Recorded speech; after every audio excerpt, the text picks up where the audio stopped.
Hamas and Hezbollah attacks on Israel have created unthinkable tensions. Today, Israel is battling on three fronts in response to strikes from the country's north and northeast.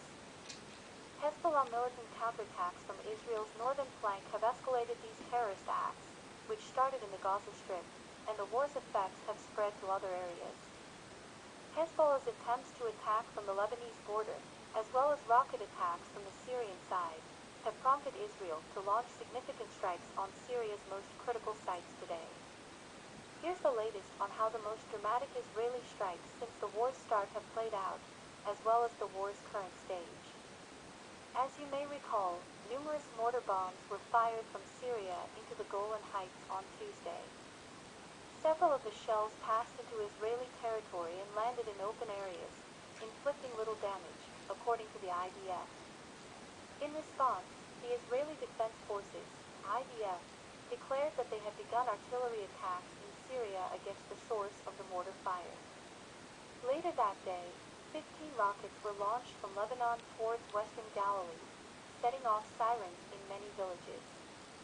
According to the IDF, 4 of the rockets were intercepted by the Iron Dome air defense system, while the rest landed in open regions with no damage or injuries.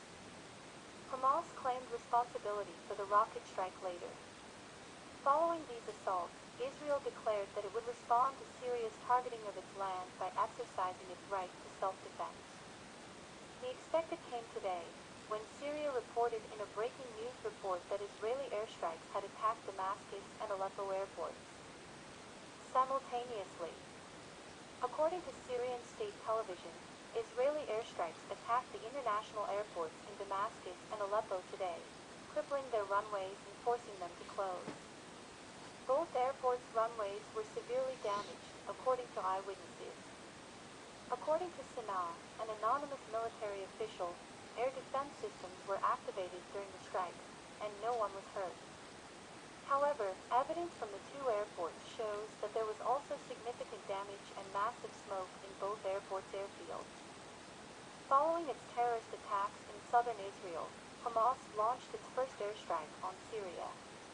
The bombings in Syria occurred amid U.S. Secretary of State Antony Blinken's visit to Israel, and just hours after Iranian President Ibrahim Raisi, in a phone discussion with his Syrian counterpart, Bashar al-Assad, called on Arab countries to collaborate against Israel.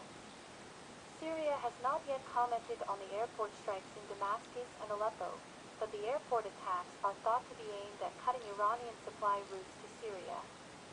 Indeed, the closure of Syria's Damascus and Aleppo airports would significantly impair Iranian funding for Hezbollah.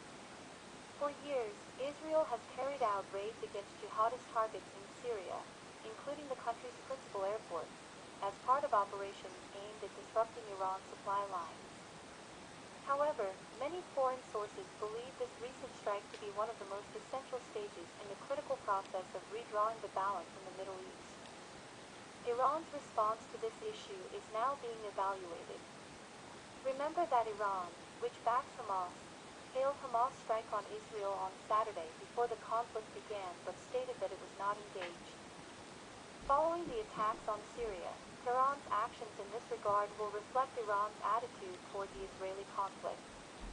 On the other hand, as Israel's fight with Hamas and Hezbollah continues, we must declare that the definition of a hot zone has grown even further, as Hamas launched an attack on Haifa today, in addition to Israeli bombings on Syrian airfields. There were no recorded casualties as a result of the attacks. Today, there were also reports of explosions near the Lebanese border. Following the blast, it was revealed that Hamas was using paramotors to infiltrate northern Israel from the Lebanese border. On the day of the fighting, Hamas used this form of terrorist attack at the conflict grounds near Gaza City. However, Hamas militants attempted it today from the Lebanon border. Following these significant Hamas attacks, Israeli fighter jets and reconnaissance planes have started flying over Lebanon's airspace. Local Israeli sources said that work on Hamas and Hezbollah targets near the Lebanon border has begun and that the targets will be destroyed. The U.S. Embassy in Lebanon, on the other hand, was said to have been evacuated due to Hamas's effort to infiltrate northern Israel across the Lebanese border. U.S. officials also warned their residents in Lebanon to leave as quickly as possible. This serious warning from the U.S. is interpreted as an indication that the conflict may shift and spread to Lebanon as well. Officials in the United States are extremely cautious about this. This is due to the fact that Hezbollah, a terrorist organization with Iranian support, has been using Lebanon's borders as an attack zone for its militant troops, and Hamas has continued its indiscriminate attacks against Israel. Both of these factors have contributed to this situation. As a consequence of this, the government in Washington, D.C. is concerned about the safety of its citizens in light of the risks posed by the conflict, which may spread into Lebanon. In addition to their citizens in the United States, Israeli officials frequently communicate with their constituents in Lebanon and Syria. Today, Israeli authorities issued an urgent warning to its people living in both countries, instructing them to seek refuge and shelter as soon as possible. This discovery lends credence to the idea that Israel is planning to initiate fresh military operations against Syria and Lebanon in the not-too-distant future. We have now moved on to the most violent combat of the war, which is taking place as key events continue to take place on the front lines to Israel's north. The Gaza Strip is being continuously bombed by the Israeli Air Force. Yesterday marked the beginning of a new wave of Israeli airstrikes against the Gaza Strip, which targeted a large number of Hamas facilities.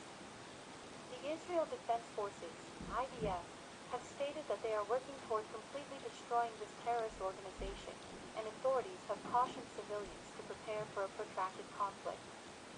Even after receiving this vital warning, tensions in the southern kibbutz of Nahal Oz, which is located close to the Gaza Strip, did not begin to ease. There were rumors that drones had penetrated the territory. During the clashes that took place in the south, the terrorist organization Hamas asserted that they had fired 4 drones at Israel. As a result of all of these occurrences, the President of Israel, Isaac Herzog, has announced that his country is ready to launch a comprehensive military operation against Hamas in the Gaza Strip. In spite of the difficulty of defending itself from terrorist attacks, Tel Aviv continues to get support from other countries throughout the world. While we were reporting on the bombings in Syria, the Secretary of State of the United States, Anthony Blinken, arrived in Tel Aviv to show the Israeli people that the United States stands in solidarity with them. Blinken held meetings with a number of high-ranking leaders, including Prime Minister Netanyahu, President Isaac Herzog, and others. A few news organizations have reported that Vladimir Zelensky, the President of Ukraine, is also thinking about visiting Israel. At the same time, Turkey has started negotiations to secure the release of hostages taken by extremists. Under the condition of anonymity, a senior Turkish official revealed that President Erdogan of Turkey had ordered a procedure against civilians held by Hamas. The official stated that the required authorities are performing the procedure against the civilians. In a nutshell, nations all over the world are moving forward with significant initiatives to put an end to terrorist assaults against Israel and to rebuild peace in the Middle East. We are grateful that you have continued to support us.